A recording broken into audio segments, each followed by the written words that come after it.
Estamos continuando con el estudio de Romanos 3, ¿ok? Así que por favor abran su Biblia en ese capítulo, Romanos 3.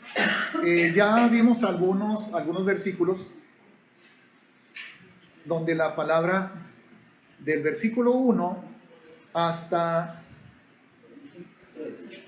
el versículo 4, si no me equivoco, o hasta qué versículo vimos, no sé si alguien tomó nota del mensaje, pero creo que fue hasta el 4, donde dice: ¿qué ventaja tiene pues el judío? ¿O de qué aprovecha la circuncisión? Mucho, en todas maneras. Primero, ciertamente que les ha sido confiada la palabra de Dios. Pues, ¿qué es si algunos de ellos han sido incrédulos? ¿Su incredulidad habrá hecho nula la fidelidad de Dios?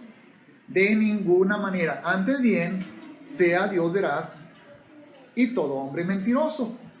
Como está escrito: para que seas justificado en tus palabras y venzas cuando fueres juzgado. Ok, hermanos, no voy a repetir nada de lo que ya dije porque nos llevaría más tiempo. Y gracias a Dios que tenemos estas grabaciones. Y entren a la página, hermanos, por favor, de Brit Shalom, o al Facebook, y ahí ustedes pueden ver esa enseñanza. Lo que sí quiero hacer, hermanos, es tocar algo del versículo 4. Porque, bueno, primero que nada, algo que podemos observar: los escritores del Nuevo Testamento, hermanos, del Brit Hadashah, se apoyan tremendamente en el Tanaj para escribir, para enseñar a las iglesias gentiles. Entonces, esa es una prueba y una muestra más, hermanos, de la realidad que hemos estado entendiendo, que hemos estado aprendiendo, que la Torá en ningún momento quedó cancelada por el Señor. No es así, no quedó cancelada para nada. Todas las ocasiones en que Pablo nos enseña acerca de que ya no estamos bajo la ley, sino bajo la gracia, el significado de la enseñanza de Pablo tiene que ver con la salvación, no con la obediencia natural. Ya no estamos bajo la ley para salvación. No somos salvos por cumplir los mandamientos, porque de esa manera nadie puede ser salvo, hermanos. Jacobo dijo en su carta que aquella persona que quebranta un solo punto de la Torá se hace culpable de todos. Entonces, ¿recuerdan cuando le llevaron a Yeshua, a la mujer que habían sorprendido en el acto del adulterio, verdad? Uh-huh. Y que le dijeron: Señor, Moisés dijo que la apedreemos, ¿tú qué dices? Y en ese momento Yeshua no dijo que no la apedrearan, simplemente puso una condición. Y dijo: aquel de ustedes que nunca jamás haya cometido pecado. Ahora, pecado, la definición de pecado en la Torá y también en el Nuevo Testamento, de acuerdo con lo que Juan enseña, el apóstol Juan, en la primera carta, en 1 de Juan capítulo 3, versículo 4 por ahí, dice que pecado es infracción de la Torá. Entonces, cuando Yeshua les dice: cualquiera de ustedes que esté libre de pecado, era lo mismo que decirles: cualquiera de ustedes que jamás haya desobedecido a la Torá en ningún punto, esa persona tiene permiso de apedrear a la mujer, ¿verdad? Entonces, ¿qué hicieron? Comenzando con los más viejos y luego hasta los más jóvenes, ¿qué fueron haciendo gradualmente? Todos los que ya tenían la piedra en la mano, hermanos, porque ya la tenían en la mano, comenzaron a soltarlas, ¿verdad? Porque todos reconocieron y afirmaron esa enseñanza de Jacobo, de que si tú quebrantas un solo punto de la Torá, es como si la hubieras quebrantado toda. Aun cuando ellos no hubieran adulterado, los que tienen la piedra en la mano: aunque yo no adulteré, pero sí di falso testimonio, pero sí codicié, sí deshonré a mi papá y a mi mamá. Entonces es como si también hubiera adulterado, porque está escrito que si fallas en un punto, es como si fallaras en todos. Entonces he adulterado, he matado, he robado, todo lo he hecho, aunque no lo hayas hecho físicamente, pero te has hecho culpable, porque eres pecador, igual que esa mujer a la que tú quieres apedrear, ¿verdad? Por lo tanto, eso nos lleva a entender que la salvación por la ley, ¿qué es, hermanos? La salvación por la ley, que busquen una palabra. Háganme cuenta que les pongo un examen donde tenemos la frase, la salvación por la ley es, y luego un renglón en blanco. ¿Qué palabra le pones? Es imposible. Correcto, esa es la respuesta correcta. La salvación por la ley es imposible. Queda exenta la hermana para el examen final. ¿Ok? La salvación por la ley es imposible. ¿Sí? Entonces, cuando Pablo nos enseña, ya no estamos bajo la ley, sino bajo la gracia, es para salvación. La salvación es por gracia, la recibimos por medio de la fe, no es de nosotros, porque no es por obras, hermanos, para que nadie se gloríe, ¿verdad? Ok. Ahora,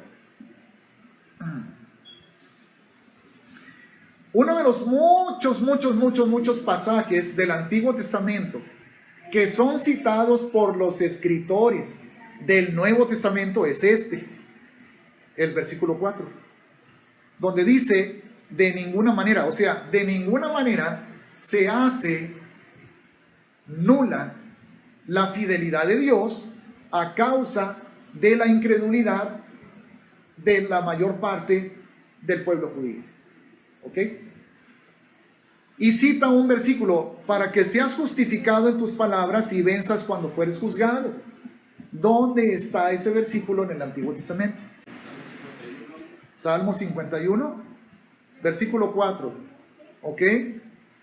Entonces, si quieren verlo, hermanos, y si no, pues solamente escúchenlo. Salmo 51, versículo 4, dice, contra ti solo he pecado y he hecho lo malo delante de tus ojos.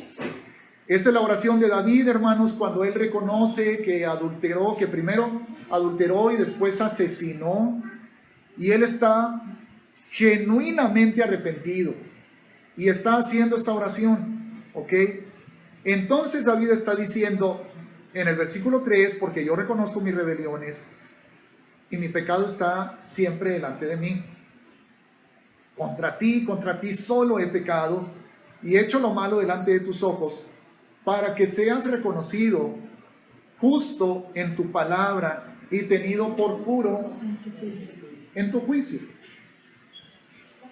¿Cómo entendemos, hermanos, esa última frase? Dios, para que tú seas tenido por puro en tu juicio. ¿Cómo lo entendemos? La mayor parte de las versiones, hermanos, bíblicas, lo traducen de una manera que quiere decir algo más o menos como, para que tú seas reconocido como puro al juzgar. Al juzgar. Entonces, de acuerdo con esta traducción y de acuerdo con la mayoría de las traducciones, ¿quién juzga? ¿Quién juzga? Dios, ¿verdad? Así es como normalmente se traduce, pero no es correcto. ¿Cómo lo dice Pablo? Perdón, ¿cómo lo dice Pablo en Romanos, hermanos? En Romanos 3:4. Porque es este mismo pasaje.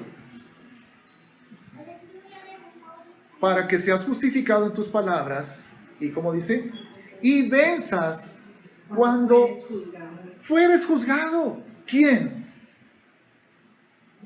Dios. Pues es que aquí dice, sea Dios veraz y todo hombre mentiroso, como está escrito, para que seas justificado. ¿De dónde está tomando Pablo estas palabras? Del Salmo 51:4. Y en el Salmo 51:4, ¿a quién se le dice estas palabras? A Dios. ¿Ok? Entonces, cuando se dice para que seas reconocido en el Salmo 51:4, seas reconocido justo en tu palabra, fíjense como dice Romanos, para que seas justificado en tus palabras. O sea, ¿a quién se le dice? A Dios. A Dios. ¿Ok? Y en el Salmo 51:4, nuestra traducción dice, y tenido por puro en tu juicio, ¿verdad? Sí. Y todo lo entendemos en el juicio que tú ejecutas contra alguien, ¿verdad que así lo entendemos? Y es como suena más lógico, hermanos. Pero fíjense cómo lo dice Pablo, y venzas cuando fueres juzgado. se escucha como blasfemia, ¿no? O sea, ¿cómo Dios juzgado? ¿Qué es eso? ¿Quién puede juzgar a Dios? Pero sí lo hacen. Miren, hermanos, otra cosa muy interesante. La Septuaginta. ¿Alguien recuerda qué es la Septuaginta? Es la traducción que 70 judíos eruditos, más o menos en el 200 años antes de Cristo, 70 judíos eruditos se juntaron para traducir las escrituras del Antiguo Testamento del hebreo al griego. A esa traducción se le llama Septuaginta. Cuando las iglesias gentiles estudiaban las escrituras, hermanos,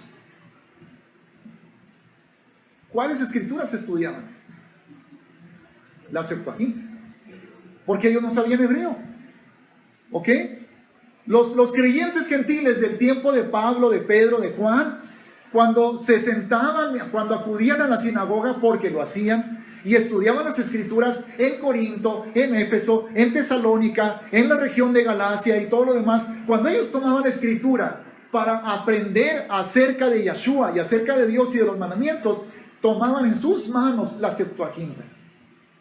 No podían leer el Tanaj hebreo porque no sabían hebreo. ¿Ok? Ahora, quiero decirles cómo está el Salmo 51:4 en la Septuaginta. ¿Sí? Cómo lo tradujeron los judíos del hebreo al griego. Y dice, y venzas cuando se te juzgue. Es algo muy curioso. ¿Cómo puede ser Dios juzgado? Bueno, quiero decirles una cosa, hermanos. Dios no se pone debajo de nadie. Ni Él se va a someter a ningún juicio, porque Él es el Altísimo. Él es soberano. Él es lo máximo que existe. Pero eso de que es juzgado, sí sucede a cada rato. ¿Cuántas veces han ustedes escuchado un argumento más o menos como, a ver, si Dios existe, ¿por qué permite la violencia y las guerras y las injusticias? ¿Nunca han escuchado eso? ¿Qué están haciendo con Dios? Lo están juzgando.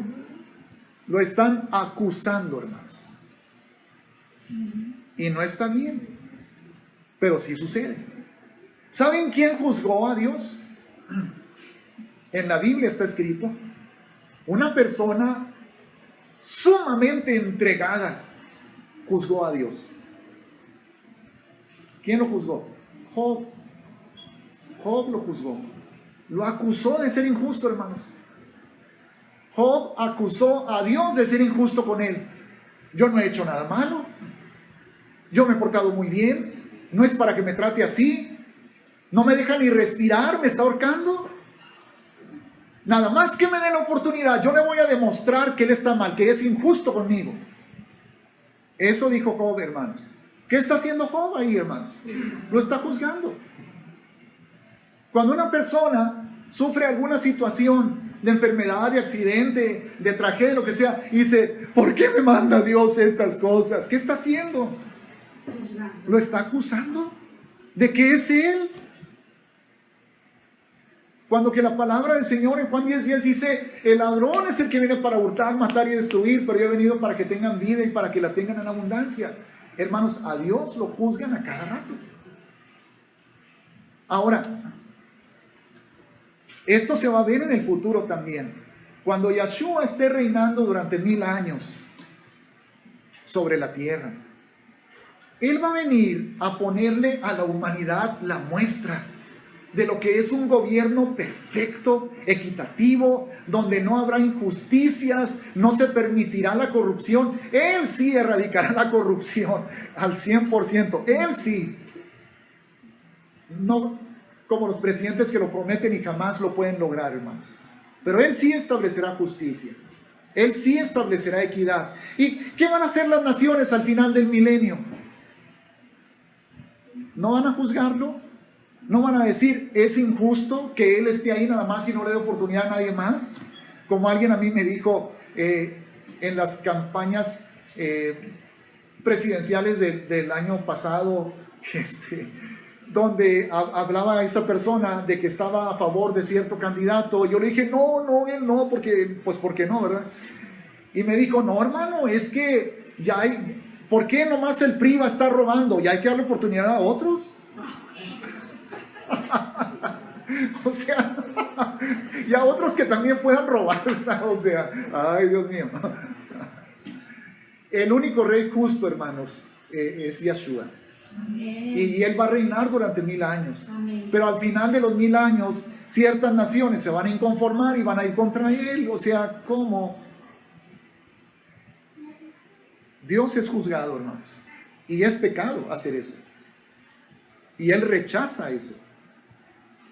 Pero la palabra dice aquí que ante todo juicio Él resulta vencedor. ¿Cómo resultó vencedor? Ante Job. Porque cuando se le aparece y le hace preguntas que Job no puede contestar, ¿dónde estabas tú cuando yo fundé la tierra? ¿Dónde estabas tú en la creación ni para cuándo existieras? Lo dejó callado, hermanos. Y entonces Job llega a la conclusión y dice, Señor, de oídas te había oído, pero ahora mis ojos te ven, o sea, ya te conozco. Y entonces Job dejó de juzgar a Dios. Hay personas que se han hecho ateas, hermanos, y me consta eso. Hay personas que se han hecho ateas por resentimiento a Dios. Y yo tuve un alumno en el primer cuatrimestre el año pasado en que comencé a dar las clases de inglés en una universidad aquí en Piedras Negras. Un alumno me dijo, no creo en Dios. Porque gracias a Dios, en todos los cuatrimestres, en todos los grupos que he tenido, el Señor me ha dado la gracia de compartir el Evangelio directo. Nada de que ahí simuladito, no, con todo lo que la palabra enseña, y ha sido un privilegio muy grande. Pero un alumno me dijo, yo no creo en Dios, profe. Y entonces ya en lo personal yo le pregunté, bueno, aclárame una cosa. ¿No crees en Dios por razones intelectuales, porque has analizado, según tú, evidencias científicas bien fundamentadas, o por alguna otra razón? No, es que hace mucho tiempo yo le pedí algo con todo mi corazón y no me lo concedió. Y eso lo llevó a no creer en Dios. Pues no existe. O a lo mejor le dijo, no me vas a conceder lo que te pedí, pues ahora no creo en ti. Así. Entonces, son juicios, hermanos. Son juicios contra Dios, porque no conocen a Dios, porque no entienden a Dios, porque no confían en Dios. Digo, porque no entienden, pues yo tampoco lo entiendo, ¿verdad? Dios es inescrutable y nuestra mente humana no puede asimilar todo lo que Él es, y yo creo que ni en toda la eternidad, pero nuestra confianza está en Él. Por lo tanto, hermanos, aquí dice, para que seas justificado en tus palabras y venzas cuando fueres juzgado. ¿Ok? Versículo 5. Y si nuestra injusticia hace resaltar la justicia de Dios, ¿qué diremos? ¿Será injusto Dios que da castigo? En ninguna manera. De otro modo, ¿cómo juzgaría Dios al mundo? A ver, ¿qué es lo que está diciendo Pablo aquí? Bueno, está diciendo, mira, la justicia de Dios es innegable, Dios es justo, Dios es santo, ¿verdad? Dios es santo, pero hay algo que hace que su santidad todavía brille más. ¿Y qué es? Las injusticias de nosotros. Porque se establece un punto de comparación, hermanos. Un ejemplo bien claro, muy claro. ¿Ustedes alguna vez han visto encendida una lámpara del alumbrado público durante el día? ¿Nunca la han visto encendida? Yo sí, a mí se me ha tocado verla encendida. Por alguna razón, ¿verdad? Está encendida. O la luz de los carros, la luz de los automóviles. Ahora ya se usa mucho, ¿verdad? Que los automóviles traen las luces encendidas en el día, ¿verdad? Ok, ¿cuándo brilla más la luz? ¿Durante el día o durante la noche? Durante la noche. Bueno, es lo mismo, ¿no? O sea, la luz no cambia, la fuerza de la luz no cambia, ¿verdad que no? Es en los mismos lumens o como se mida la luz, es lo mismo de día que de noche, pero ¿cuándo resalta más? En la noche, ¿verdad? Por lo tanto, es lo que está diciendo aquí. Mi injusticia hace que resalte la justicia de Dios, ¿verdad? Y entonces, tú puedes traer la luz desde tu carro encendido durante el día. Ahora, se supone que no es para ver, ¿verdad que no? Es para que te vean. Es para que tu carro llame la atención. Si vas a rebasar, sea más fácil que te vean. Pero no la necesitas tú para ver. ¿Cuándo la aprecias más, la luz de tu carro? En la noche. Porque, caray, ahora sí, ¿qué haría si no tuviera esta luz, verdad? No podría yo ver por dónde voy. Entonces, ¿cuándo aprecias más la justicia de Dios? ¿Cuándo la valoras más? ¿Cuándo se nota más la santidad de Dios, su justicia, su perfección? Cuando nosotros la comparamos con nosotros. La santidad de Dios con mi forma de ser, con mi forma de pensar, los pensamientos de Dios con los míos, las actitudes de Dios, la fidelidad, la honra de Dios con mi personalidad. Digo, wow, qué santo es Dios, qué tremendo, qué grande es su justicia. Cuando comparas su amor con tu egoísmo, dices, wow, Señor, tu amor es incomparable, ¿o no? Sí. Entonces, tu injusticia, que es lo que está diciendo aquí Pablo, si nuestra injusticia hace resaltar la justicia de Dios, hermanos, al que mucho se le perdona, mucho ama, ¿no es así? Lo dice la palabra. ¿Qué persona podrá valorar el amor de Dios de una manera más especial? Alguien que nació en un hogar evangélico, creció con padres santos, creció en un ambiente limpio y a los 7 años le entregó su corazón al Señor y de ahí para adelante en el camino sin apartarse. O una persona que es rescatada de la perversión, de la adicción, de la violencia, de la depresión, del abandono, de la tristeza, de la soledad, de la maldad. ¿Quién apreciará más el amor de Dios? Pues probablemente el segundo, ¿verdad? Porque compara. Dice, ¿dónde estaba y dónde estoy? ¿Cómo era mi vida antes y cómo es ahora? Cuando que el niño de 7 años a lo mejor va a decir, siempre he estado en el camino, yo no sé lo que es esa vida. Ahora, si preguntamos cuál es mejor,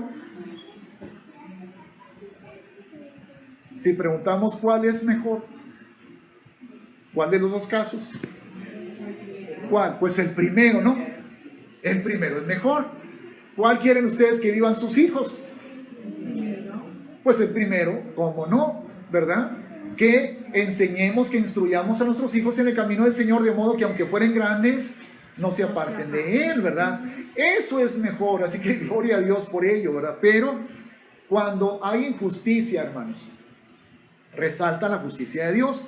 Entonces pregunta Pablo, a ver, entonces, si mi injusticia hace que resalte la justicia de Dios, entonces si Dios me castiga por mi injusticia, Él es injusto, porque al yo cometer mis injusticias, lo hago a Él quedar como justo. ¿Qué es lo que lo que David dice en el Salmo 51? Porque yo reconozco mis rebeliones y mi pecado está siempre delante de mí. Contra ti solo he pecado y he hecho lo malo delante de tus ojos, para que seas reconocido justo en tu palabra y tenido por puro en tu juicio. Entonces, dice Pablo, ¿será injusto Dios que da castigo? Hablo como hombre. O sea, Pablo se pone en un plano humano, hermanos, y dice, si yo hablo solamente como humano, esta es la manera en que yo razonaría. Y Pablo mismo contesta y dice, en ninguna manera. Dios no es injusto. Da el castigo porque puso una ley, y en Romanos capítulo 2 lo dice. Esa ley la puso en tu corazón y se llama conciencia. Y a través de tu conciencia, Él te revela lo que es bueno y lo que es malo. Y esa ley que a los judíos les dio en la Torá, ¿verdad? A ti, gentil, te la dio en tu corazón. La misma Torá está en tu corazón. Entonces te dio a ti la elección. Y te enseñó y te dijo, si robas es malo. No me agrada. Y vas a sufrir un castigo. Y te lo estoy enseñando, te lo estoy haciendo sentir. Así que si a pesar de que estoy poniendo mi ley en tu conciencia, lo haces, pues entonces yo tengo que aplicar el castigo. Y eso es justo. Versículo 7. Pero si por mi mentira la verdad de Dios abundó para su gloria, ¿por qué aún soy juzgado como pecador? ¿Por qué mi mentira? Bueno, porque dice el versículo 4, antes bien sea Dios veraz y todo hombre mentiroso. ¿Verdad? Entonces, cuando yo miento, ¿qué estoy haciendo por implicación? Estoy reconociendo que el único que no miente es Yahweh. Entonces quiero continuamente reconocer que el único que no miente es Yahweh. Entonces voy a estar diciendo mentiras. Porque con cada mentira confirmo que Él es veraz, ¿verdad? Entonces la mentira está resultando en algo bueno. Que estoy causando que Él sea reconocido como veraz. A ver, ¿estoy pensando correctamente? Es lo que Pablo está diciendo, ¿verdad? Dice, entonces si por mi mentira la verdad de Dios abundó para su gloria, ¿por qué aún soy juzgado como pecador? Porque soy llamado a ser como Él es. ¿Qué le dijo Yahweh al pueblo de Israel, hermanos? Sed pues vosotros santos, porque yo soy santo. Y eso lo repite Pedro, hermanos, en la primera carta. Sed santos en toda vuestra manera de vivir. Y lo cita como está escrito, sed santos porque yo soy santo. Pedro cita ese versículo, hermanos. Entonces por eso siempre voy a ser juzgado. Siempre. ¿Cuál es la diferencia ahora que conozco a Yahshua como mi Salvador? Que no voy a recibir la condenación. Él la llevó por mí. El castigo de mi paz fue sobre Él. ¿Y eso qué quiere decir? Entonces ya puedo pecar porque ya no voy a sufrir la condenación que Yahshua llevó por mí. ¿Eso es lo que quiere decir? No, porque ya soy salvo, pero Él me sigue juzgando. También Pedro escribió, hermanos, en la primera carta, porque es necesario que el juicio de Dios comience, ¿dónde? Por su casa, ¿verdad? Ya no voy a recibir condenación. Mi salvación está asegurada porque Él la pagó con su sangre, hermanos, mientras yo no rechace la sangre de Yahshua. Porque si alguien me pregunta, bueno, pastor, así nada más un sí o un no, un sí o un no, ¿la salvación se puede perder? Sí, sí se puede perder. ¿Cómo? Bueno, ese es otro asunto y otro tema para un estudio aparte que hemos tenido. Pero para decirlo brevemente, la única manera de perder la salvación es pisoteando y rechazando y despreciando la salvación que ya recibiste, despreciándola voluntariamente y deliberadamente, pisoteando la sangre del Hijo de Dios. Esa es la única manera en que se puede perder. Pero si tú no haces eso y sigues aferrado por fe a esa salvación que te dio por gracia, eres perdonado. Vas a estar en el reino del Señor eternamente, pero vas a ser juzgado, igual que yo. Algo que podemos elegir, hermanos, nosotros. Todos tenemos debilidades, ¿verdad? Todos tenemos áreas en las cuales batallamos en nuestras vidas y estamos conscientes de ello. O alguien puede decir, levantando su mano, no, yo ya no batallo con nada, yo ya todo, ya así, ya arregladita mi vida así, mi corazón, mi mente, mi alma, todo en orden perfecto. ¿Alguien puede decir eso? ¿Verdad que no? Ok, entonces todos batallamos con algo. La cuestión que podemos decidir nosotros es cuándo vamos a ser juzgados por eso. ¿Ahora? ¿O cuando vayamos a su presencia? ¿Qué será mejor? Yo prefiero ser juzgado ahora. Que Él me redarguya ahora, aquí. Porque dice, 2 Corintios capítulo 5, versículo 10, hermanos, que es necesario, y habla ya de los salvos, que todos comparezcamos ante el tribunal de Cristo, para que demos cuenta de todas las cosas que hemos hecho, sean buenas o sean malas. Y de acuerdo con eso, recibamos recompensa o lo que merezcamos. Pero somos salvos. Entonces yo prefiero ser juzgado ahora y no entonces. Pero cualquier cosa que yo me lleve de aquí sin haber resuelto, sin haber permitido que el Espíritu Santo juzgue en mí, hermanos, va a ser juzgada allá. Y qué duro.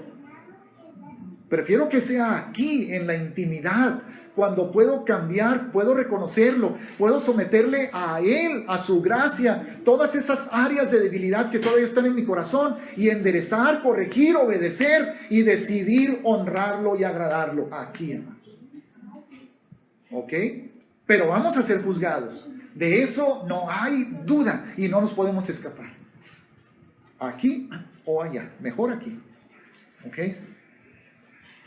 Entonces por eso dice Pablo, y porque aún soy juzgado como pecador. Versículo 8.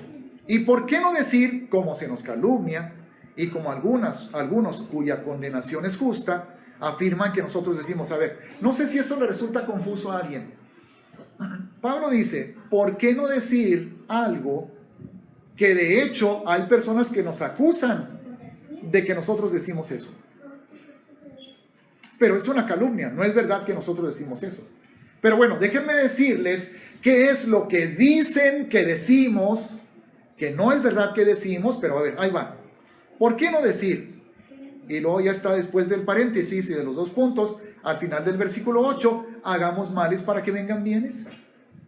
O sea, había personas que calumniaban a Pablo y a otros hermanos y apóstoles del Evangelio, que decían, ellos dicen, hagamos males para que vengan bienes. Pablo lo dijo de otra manera, en otro capítulo de aquí de Romanos, que después vamos a encontrar en otro versículo. Dice Pablo, a ver, entonces, ¿pecaremos para que la gracia abunde? Pues claro que no, ¿verdad? Porque si cuando abundó el pecado, sobreabundó la gracia, entonces ya sé cómo recibir más gracia, peco más. A eso se le llama rebeldía, hermanos. A eso se le llama soberbia. No querer reconocer nuestro pecado y no estar dispuestos a humillarnos y arrepentirnos delante de nuestro Padre Celestial. Ok, versículo 9. ¿Qué pues? ¿Somos nosotros mejores que ellos? A ver, ¿quiénes son nosotros y quiénes son ellos? Judíos, nosotros. Bueno, desde el punto de vista de Pablo. O sea, Pablo está escribiendo, ¿verdad? Entonces, cuando Pablo dice somos nosotros, está hablando en primera persona del plural. Y está incluido él. O sea, que él pertenece a un grupo, ¿verdad? Y en ese grupo, el Pablo está incluyéndose y está diciendo nosotros. Bueno, ese grupo del cual Pablo dice o pregunta, somos nosotros mejores que ellos. ¿Cuál es el grupo al que pertenece Pablo y cuáles son ellos de los que habla Pablo? El grupo, nosotros, es los judíos. ¿Ok? Los judíos, ¿cuáles judíos, hermanos? ¿Cuáles judíos? Porque si regresamos al versículo 1, donde dice, ¿qué ventaja tiene pues el judío o de qué aprovecha la circuncisión? ¿A cuáles judíos se refiere? A los judíos mesiánicos, a los que ya conocían a Yeshua.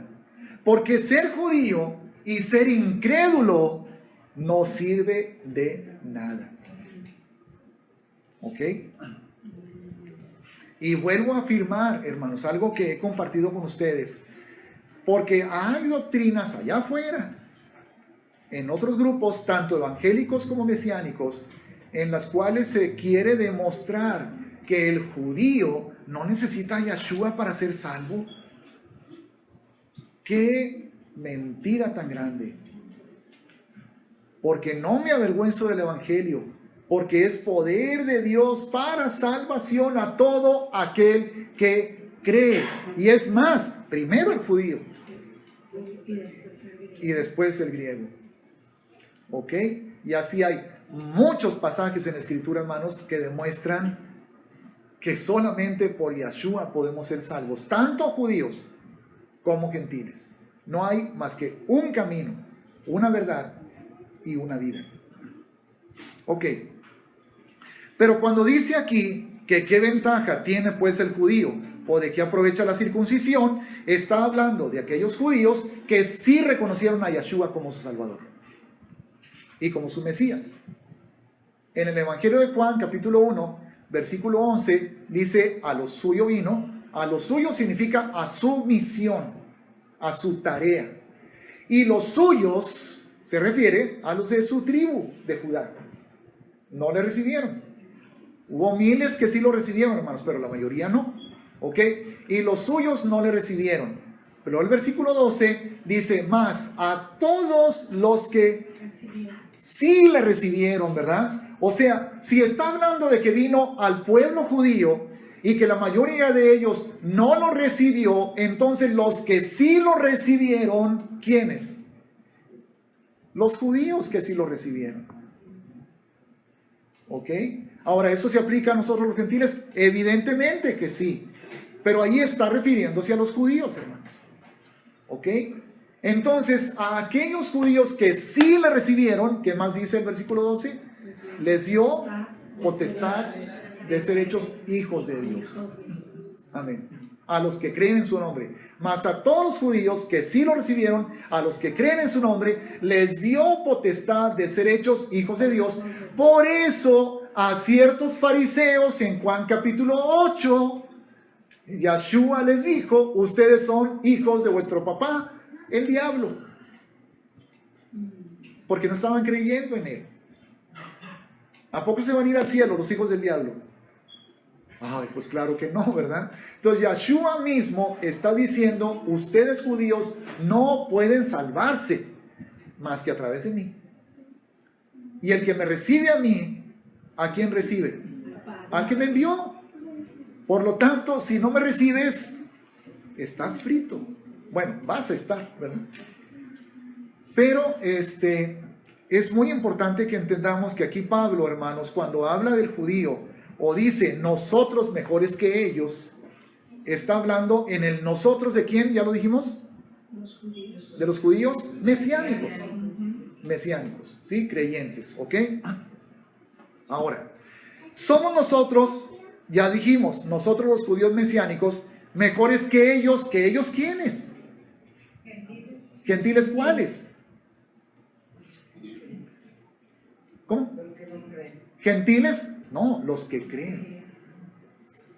Igual que los judíos que ya creen, nosotros como judíos que creemos, no somos mejores que los gentiles que creen. ¿Por qué? Bueno, vamos a ver por qué. Vamos a ver por qué. Dice Pablo, él mismo contesta. Me encanta cómo Pablo, cuando enseña, utiliza mucho esto. Él hace la pregunta y él contesta. ¿Verdad? Es una manera muy judía de enseñar esa, hermanos. A través de las preguntas. Entonces, y lo que pasa también que veo yo en Pablo, es que cuando él está enseñando, se anticipa a las conclusiones a las cuales la gente puede llegar cuando escucha o cuando lee su enseñanza y de antemano da la respuesta porque sabe que van a surgir esas preguntas. Y ahorita lo vamos a ver más adelante eso también. Ok. En ninguna manera pues ya hemos acusado a judíos y a gentiles que todos están bajo pecado. Ahora, pero está hablando de los judíos creyentes y de los gentiles creyentes y está diciendo Pablo, nosotros judíos creyentes no somos mejores que los gentiles creyentes porque compartimos una realidad que somos pecadores. Todos. Como está escrito. Ahora, vamos a ir viendo aquí, hermanos. Fíjense, vamos a ir siguiendo esto, por favor. Versículo... bueno, ya dijimos el 4, versículo 4 es Salmo 51:4. Ahora del 10 al 12, No hay justo ni aun uno, no hay quien entienda, no hay quien busque a Dios. Todos se desviaron, a una se hicieron inútiles.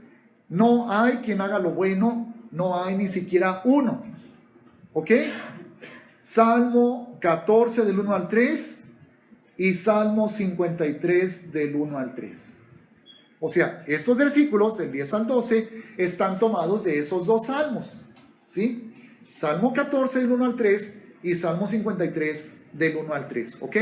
Ahora, cuando estaba escribiendo el salmista eso, ¿en quién estaba pensando el salmista? En su propio pueblo, en él mismo y en su propio pueblo. No estaba pensando aquellas naciones gentiles, paganas, idólatras, qué pecadores son. No, él está hablando de su pueblo. Está hablando de ellos mismos como pueblo de Yahweh, hermanos. ¿Ok? Luego, versículo 13, la primera parte. Sepulcro ha abierto su garganta, con su lengua engañan. Salmo 5:9. La segunda parte. Veneno de áspides hay debajo de sus labios. Salmo 143. Luego versículo 14. Su boca está llena de maldición y de amargura. Salmo 10, versículo 7. Versículo 15 al 17. Sus pies se apresuran para derramar sangre. Quebranto y desventura hay en sus caminos, y no conocieron camino de paz. Isaías 59, del 7 al 8. ¿Ok? ¿Y a quién se le habla en Isaías 59, del 7 al 8? ¿Contra quién es esa acusación? Contra el pueblo de Israel. ¿Sí? Pues, ¿por qué está citando Pablo esto? Mira, judío, imaginemos que está Pablo platicando con sus hermanos judíos mesiánicos. Ok, vamos a ver, judío. Tú eres judío, tú crees en Yahshua. Eres circuncidado, ¿verdad? Qué bueno. ¿Tiene alguna ventaja que seas judío? ¿Tiene alguna ventaja que seas circuncidado? Como Pablo comienza a preguntar en el versículo 3. Sí, mucha. Porque a ti como pueblo escogido, Dios te encargó su palabra. Porque es a través de ti que estos gentiles deben de conocer la Torah y el Evangelio. ¿Ok? Es una gran ventaja. Pero no es lo mismo decir que tienes esa ventaja a decir que eres mejor. ¿Ok? Entonces, como judío que somos, tú y yo, Pablo, tú Shmuel, tú Yitzhak, tú Yohanan, somos judíos creyentes en el Mesías, tenemos una gran ventaja porque somos los que recibimos los pactos de Yahweh, las promesas de Yahweh, la Torah de Yahweh y el Evangelio de Yahshua HaMashiach, para llevarlo a los gentiles. Pero eso, que no se te suba a la cabeza, porque somos mejores que los gentiles, no. Tenemos una ventaja, que es el llamado y la unción. Recuerden que Romanos capítulo 11 dice, porque irrevocables son los dones y el llamamiento de Dios. ¿Y a qué se refiere? Al llamado que Dios le hizo a Israel de ser su pueblo santo y de ser su nación de sacerdotes. Entonces esa es una gran ventaja, pero no por eso soy mejor que mi hermano gentil. No confundamos. Entonces, ¿hay ventaja? Sí, sí hay ventaja. ¿Eres mejor? No, no eres mejor. ¿Por qué? Y entonces Pablo da los argumentos. Fíjate todo lo que le está hablando a los judíos, ¿ok? Le está hablando a los judíos, porque cuando habla de los judíos, habla en primera persona, y cuando habla de los gentiles, habla en tercera persona. Nosotros aquí, ellos allá. ¿Nosotros somos mejores que ellos? No, porque fíjate todo lo que la Biblia nos dice a nosotros, como judíos. Mentiroso, viborón, chismoso, malvado, asesino, perverso. Fíjate todo lo que dice aquí. Esos somos nosotros. ¿Para qué? Para que se te bajen los humos. Entonces, ¿cómo fuiste salvo? A ver, dime tú, judío, hermano judío, ¿cómo fuiste salvo? ¿Porque eres súper obediente de la Torah? No. ¿Por qué? Porque Yeshua me lavó con su sangre, igual que a los gentiles. Entonces, ¿tienes de qué presumir? No. ¿Tienes por qué sentirte vanidoso, soberbio? No. ¿No hemos acusado que tanto judíos como gentiles están bajo pecado? Sí, hermano. Entonces, ¿tú eres bueno? ¿Tú buscas a Dios? ¿Verdad que no? Pues no, no lo buscaba. Pero ya me salvó con su sangre. Ok, igual que a tu hermano gentil. Pues por eso no somos mejores. Y es que lo confirma Pablo eso en el 19 cuando dice, hermanos, pero sabemos que todo lo que la ley dice, lo dice a los que están bajo la ley. O sea, a nosotros como judíos, hermanos. Ahora, ¿cuál lo que la ley dice? ¿Cuál todo lo que la ley dice? Ah, pues todo lo que leímos. Salmos, Isaías. Esa es la ley. Porque la ley, hermanos, la Torah, no es nada más Génesis, Éxodo, Levítico, Números y Deuteronomio. Es todo el Tanaj. Es la Torah. De hecho, Yeshua lo confirma eso. Cuando el Señor dice en Juan 10:34, no está escrito en vuestra Torah, yo dije, dioses sois, ¿verdad? Juan 10:34. ¿Y dónde en la Torah está escrito dioses sois? En el Salmo 82, versículo 6. Entonces Yeshua declara que los salmos también es la Torah. ¿Ok? Acuérdense que dijo Yeshua en Mateo capítulo 5. No penséis que he venido a abrogar la ley o los profetas, porque no he venido a abrogar sino a cumplir. ¿Verdad? Entonces, ley o profetas, en otras palabras, todo el Antiguo Testamento. Porque todo es Torah y todo es profetas. ¿Ok? Entonces, dice, pero sabemos que todo lo que la ley dice, lo dice a los que están bajo la ley, para que toda boca se cierre. ¿Por qué para que toda boca se cierre? Hermanos, ¿cómo le cerró la boca Yeshua a los fariseos que querían apedrear a la mujer? ¿Cómo se la cerró? Con la Torah y con hacerles reconocer ¿qué cosa? Que ellos también habían pecado. Les cerró la boca. ¿Verdad? Entonces es lo mismo que está diciendo aquí Pablo. Mira, judío, no, ni digas, ni empieces tú con que yo no me junto con esa chusma gentil, ni empieces con eso. Porque fíjate todo lo que la Torah dice acerca de ti. Ahora, eso no significa que eso no es verdad acerca de los gentiles también. Pero si está escrito, nada más piensa, ¿para quién está escrito? Está escrito para ti. Dios te acusa de eso. Entonces, ¿quién tiene razón? ¿Dios o tú? Dios tiene razón. ¿Verdad? ¿Ok? Entonces, para que toda boca se cierre y todo el mundo quede bajo el juicio de Dios. En otras palabras, todo el mundo es tanto judíos como gentiles. Cualquier ser humano a quien se le aplique todo lo que está aquí, Salmo 51, Salmo 14, Salmo 53, Salmo 5, Salmo 140, Salmo 10, Salmo 36 e Isaías 59, a cualquier ser humano al que se le aplique eso, está bajo el juicio de Dios. ¿Habrá algún ser humano a quien no se le aplique eso? Pues no, ¿verdad? Sea judío, sea gentil. No hay ser humano a quien no se le aplique eso. Por lo tanto, todos cállense. Cállense en el sentido de no quieras creerte mejor. No quieras hacerte superior a otros. Y eso se aplica también a nosotros, hermanos. Aquí hoy. Porque tenemos esa tentación de sentirnos mejor que otros de nuestros hermanos que no han entendido la Torah y que no han captado que la importancia de guardar y obedecer y honrar al Señor a través de sus mandamientos. Pues cuidado. Porque también a nosotros nos dice esto.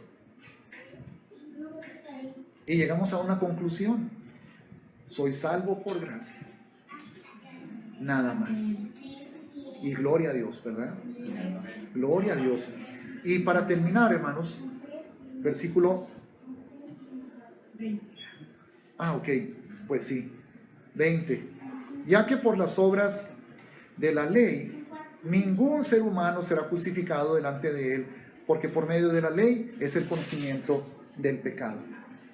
Ningún ser humano puede ser salvo por las obras de la ley, ¿verdad?